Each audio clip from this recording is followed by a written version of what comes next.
শোষণ, বঞ্চনা আর বৈষম্যের বেড়াজাল ভেদ করে বাঙালির জেগে ওঠার গৌরবোজ্জ্বল বিজয় অর্জনের দিন ১৬ই ডিসেম্বর। মহান বিজয় দিবসের ভোরে জাতির শ্রেষ্ঠ সন্তানদের শ্রদ্ধা জানাতে সাভারের জাতীয় স্মৃতিসৌধে হাজির হন রাষ্ট্রপতি মোহাম্মদ শাহাবুদ্দিন ও অন্তর্বর্তী সরকারের প্রধান উপদেষ্টা ডক্টর মোহাম্মদ ইউনূস। কুয়াশার চাদর মুড়ি দিয়া প্রকৃতিকে সাথী করে স্মৃতিসৌধে ফুল দিয়ে ৭১-এর বীর শহীদদের প্রতি প্রথমে শ্রদ্ধা জানান রাষ্ট্রপতি। এ সময় তিনি কিছু সময় নীরবে দাঁড়িয়ে থাকেন। এরপর শ্রদ্ধা জানান প্রধান উপদেষ্টা। তবে এবার তার সাথে ছিলেন সফররত তিমুর লেস্তের প্রেসিডেন্ট জোসে রামোস হুর্তা। তারাও নীরবে দাঁড়িয়ে থাকেন কিছুক্ষণ। সেনা, নৌ ও বিমান বাহিনীর সম্মিলিত দল এ সময় বীর শহীদদের প্রতি সশস্ত্র সালাম জানায়।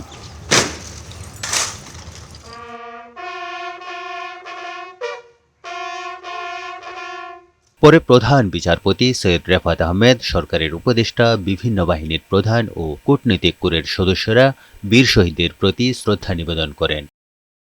শ্রদ্ধা জানাতে আসেন যুদ্ধাহত মুক্তিযোদ্ধা ও শহীদ পরিবারের সদস্যরা। পরে সাংবাদিকদের সাথে কথা বলেন সরকারের উপদেষ্টারা। ১৯৭১ সালে আমাদের বিজয় আসলেও, আমাদের স্বাধীনতা আসলেও সেই স্বাধীনতা ছিল অরক্ষিত। আমাদের ২০২৪-এর বিজয়ের মধ্য দিয়ে আমাদের স্বাধীনতা পূর্ণতা পেয়েছে। বোধ বুদ্ধি হওয়ার পরে একটা প্রকৃত বিজয় দিবস হিসেবে আমরা উদযাপন করছি।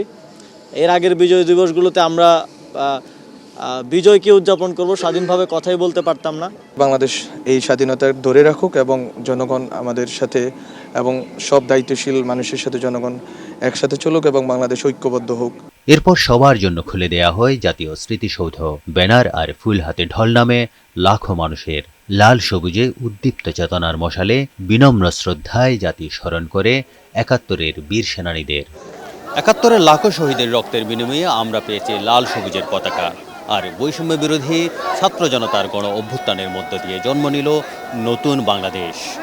২৪-এর প্রজন্ম প্রমাণ করেছে অগ্রজদের মতো তারাও সমুন্নত রাখতে চায় জাতীয় পতাকার সম্মান, দেশকে এগিয়ে নিয়ে যেতে চায় অনন্য উচ্চতায়। তারেক শিকদার, বৈশাখী সংবাদ, জাতীয় স্মৃতিসৌধ, সাভার।